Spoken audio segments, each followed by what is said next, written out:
Bonjour. Le 21 février, nous célébrons la Journée internationale de la langue maternelle. Parce que notre langue contribue à notre construction identitaire et fait partie de notre culture, de qui nous sommes, mais surtout parce qu'elle influence notre accès aux services de santé, nous nous entretenons avec l'honorable René Cormier, sénateur. Le sénateur Cormier a fait son entrée au Sénat du Canada le 15 novembre 2016 en tant que sénateur indépendant du Nouveau-Brunswick. Homme d'action engagé dans une démarche citoyenne visant l'épanouissement de l'Acadie, du Nouveau-Brunswick et de la francophonie.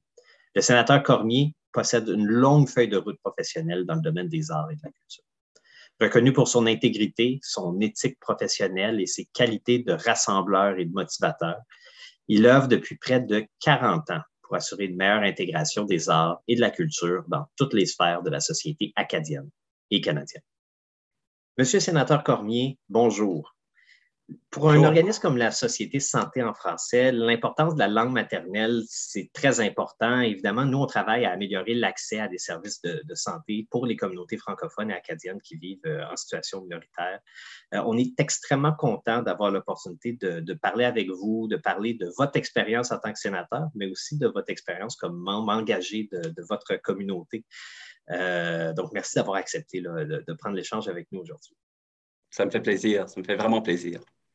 On a quelques questions pour vous aujourd'hui. Je vais commencer tout de suite. Donc, Monsieur le sénateur, d'abord, comment vous voyez la place de la langue, surtout la langue maternelle, dans le développement d'un individu? Et peut-être à un niveau personnel, comment votre langue a-t-elle contribué à votre parcours et au développement de la personne que vous êtes aujourd'hui?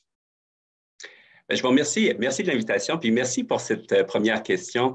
Permettez-moi d'abord, M. Desilets, de souligner peut-être la place qu'occupent les langues maternelles au Canada au-delà des deux langues officielles. Saviez-vous qu'au Canada, plus de 130 langues autres que le français, l'anglais ou une des 60 langues autochtones sont répertoriées par les Canadiennes et les Canadiens comme étant leur langue maternelle? En 2016, cela représentait plus de 22 de la population canadienne qui avait comme langue maternelle une langue autre que l'anglais, le français ou une des langues autochtones. Alors, ma collègue, la sénatrice Mombina Jaffer, a déposé le projet de loi S-214 qui a été adopté au Sénat le 9 décembre 2021 et qui désigne le 21 février comme la Journée internationale de la langue maternelle.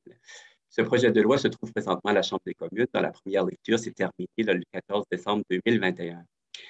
Il faut savoir qu'en novembre 1999, la Conférence générale de l'Organisation des Nations unies pour l'éducation, la science et la culture a proclamé la Journée internationale de la langue maternelle. Et dans ce contexte, l'ONU a fait l'énoncé suivant, et je me permets de vous le lire.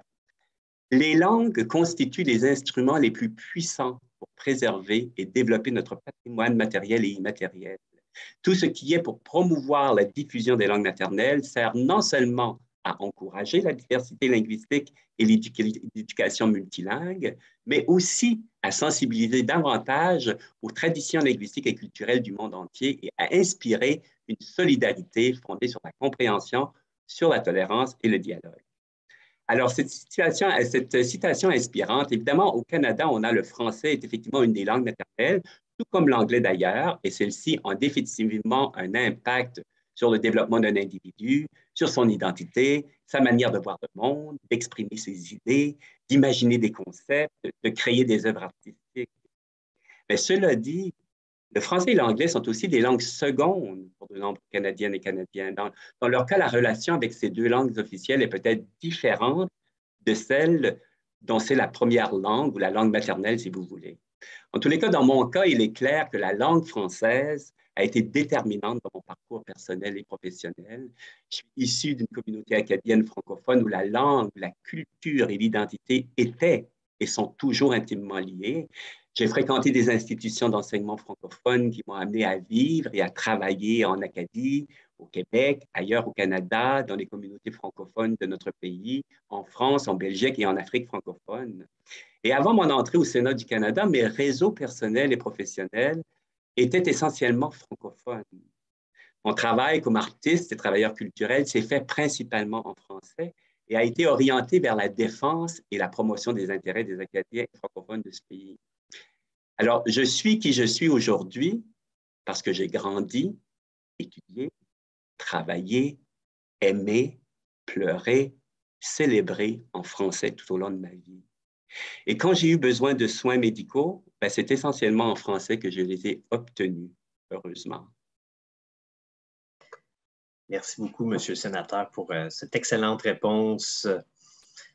Selon vous, est-ce que le fait de vivre en situation minoritaire, linguistiquement, culturellement, est-ce que le fait de vivre en situation minoritaire a eu un impact sur votre implication politique ou vos accomplissements? Et puis peut-être, quelle influence pensez-vous que le contexte minoritaire a sur le développement d'un sens de communauté, d'identité d'une communauté? Bien, c'est sûr que le fait de vivre en situation minoritaire, ça a été à la base, moi, de mon implication politique et de mes accomplissements professionnels, principalement parce que la langue, la culture et l'identité sont intimement liées dans mon cas, mais aussi parce que ce contexte minoritaire dans lequel j'ai grandi et travaillé m'a éveillé aux inégalités et aux injustices que vivent les minorités, quelles qu'elles soient dans notre pays.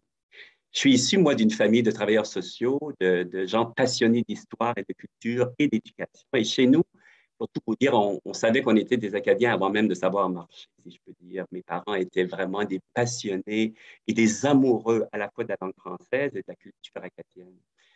Alors, dans ma communauté, la préservation, la promotion et la célébration de notre langue et culture ont été déterminantes pour façonner une identité forte et réellement orienter le développement de cette communauté. Le sentiment de fierté qui nous a été inoculé tant par nos parents que nos enseignants, que nos guides spirituels, constituait un réel moteur d'action. Pour beaucoup d'entre nous, cela nous a insufflé un réel désir de s'engager et d'agir concrètement. Et aujourd'hui, nos infrastructures, nos activités, nos projets artistiques, notre action artistique et culturelle sont ancrés dans cette réalité-là. Alors oui, forcément, l'identité et la langue dans le cas du contexte, dans un contexte minoritaire, a un impact très, très grand sur le développement même des communautés. Merci beaucoup. On fait souvent le lien entre la langue, la construction identitaire. D'après vous, comment est-ce que le fait de se bâtir une identité francophone qui est solide, comment est-ce que cette identité francophone-là peut aider à renforcer la vitalité des communautés après ça dans leur ensemble au Canada? En fait, je répondrai à cette question en reprenant ce que je viens d'affirmer en réponse à la question précédente, c'est-à-dire plus l'identité des citoyennes et des citoyens d'une communauté francophone est forte, plus la communauté est forte. Au cœur de nos communautés en milieu minoritaire, il y a des individus de tous les secteurs dont la motivation d'agir s'appuie sur la langue et sur l'identité. Et il faut reconnaître que l'identité d'une communauté, elle est plurielle aussi et diversifiée. L'expression de l'identité des jeunes d'aujourd'hui, par exemple, varie souvent beaucoup de celle des gens de ma génération. Alors, il n'y a pas qu'une seule identité dans une communauté. Tant chez les individus que dans les communautés, il y a des identités qui se côtoient, qui dialoguent, qui se confrontent et participent à définir et à construire cette collectivité. Alors, il faut, à mon sens, tenir compte de cela. Et c'est un mouvement, le travail sur l'identité, le travail sur la langue dans une communauté, c'est un mouvement en constante évolution, en transformation. Et c'est ce qui fait la richesse d'une communauté quand on accepte de vivre avec cette réalité où l'identité est si diversifiée, et de plus en plus d'ailleurs. On sait, la culture est un des facteurs qui est reconnu comme exerçant une influence qui est déterminante sur la santé individuelle et la santé collective. L'appartenance, en fait, à une communauté culturelle minoritaire, c'est un facteur qui est un défi dans l'accès à des services de santé, des services de mieux-être. Là, je vous amène un peu dans votre rôle au quotidien. Selon vous, quelle contribution le Sénat peut avoir ou pourrait avoir pour aider à réduire les inégalités de santé qui sont associées à la langue, aider à augmenter l'accès à des services en français, de santé évidemment, mais peut-être des services aussi dans leur sens large partout au Canada? Comment voyez-vous la contribution du Sénat à ce niveau-ci? Bien, c'est une excellente question parce que d'abord, le rôle même du Sénat, c'est de travailler à la protection, à la préservation, au développement et à la promotion des minorités et des régions. Donc, forcément, tout la lentille que nous utilisons au Sénat dans nos travaux comme législateurs, elle est basée sur cette prémisse-là. Alors, notre rôle aussi, c'est d'être, comme législateur, de veiller à ce que le gouvernement en poste, en place, tienne réellement compte de la réalité des besoins des communautés en milieu minoritaire en matière de santé, par exemple. Nous sommes à la fois des chiens de garde, mais nous pouvons aussi, par le biais de mesures législatives, d'études, d'allocutions, de questions en chambre, faire valoir les besoins en matière de soins de santé. Évidemment, dans le contexte actuel, on sait que nous travaillons actuellement, il y aura bientôt une nouvelle loi sur les langues officielles qui sera déposée à la Chambre des communes et qui arrivera au Sénat. C'est donc ça un instrument essentiel et très important pour faire valoir comme sénateur les besoins des communautés de langues officielles dans le domaine de la santé. Nous savons que le gouvernement avait pris un engagement d'investir 22,5 millions de dollars dans le secteur de la santé, là, conformément au plan d'action pour les langues officielles 2018-2023. Ben, notre souci comme sénateur, ça va être bien sûr de s'assurer que dans le prochain plan d'action, la santé soit aussi très présente et que les besoins des communautés en matière de santé soient répondus. D'ailleurs, dans l'étude que nous avons faite sur la modernisation de la loi sur les langues officielles, nous avons clairement identifié le secteur de la santé comme un secteur stratégique pour les communautés en milieu minoritaire et cette affirmation-là, nous l'avons transmise et nous continuerons de le faire au gouvernement dans le projet de modernisation de la loi sur les langues officielles, comme dans toute mesure que prendra le gouvernement en appui au développement des communautés de langues officielles. Monsieur le sénateur, la dernière question est à vous. Est-ce que vous avez d'autres commentaires ou peut-être des souhaits pour les communautés francophones en situation minoritaire là, pour souligner la journée de la langue maternelle? Bien, en réponse à cette question-là, je dirais d'abord que le Canada a beaucoup évolué depuis 150 ans, c'est une évidence. Il s'est transformé, il a accueilli et continue d'accueillir une multitude de cultures qui viennent enrichir notre pays. Alors, il est légitime que tous les Canadiens et Canadiennes veuillent pouvoir célébrer leur culture d'origine et leur langue maternelle, et cela passe bien sûr par cette capacité de célébrer sa langue maternelle ou sa langue première parlée. Cela dit, il ne faut pas opposer, surtout pas opposer, la reconnaissance et la promotion des langues autochtones et du plurilinguisme au Canada au principe fondamental des deux langues officielles comme contrat essentiel de notre pays. Le Canada est un pays qui s'est donné deux langues de vivre ensemble, l'anglais et le français.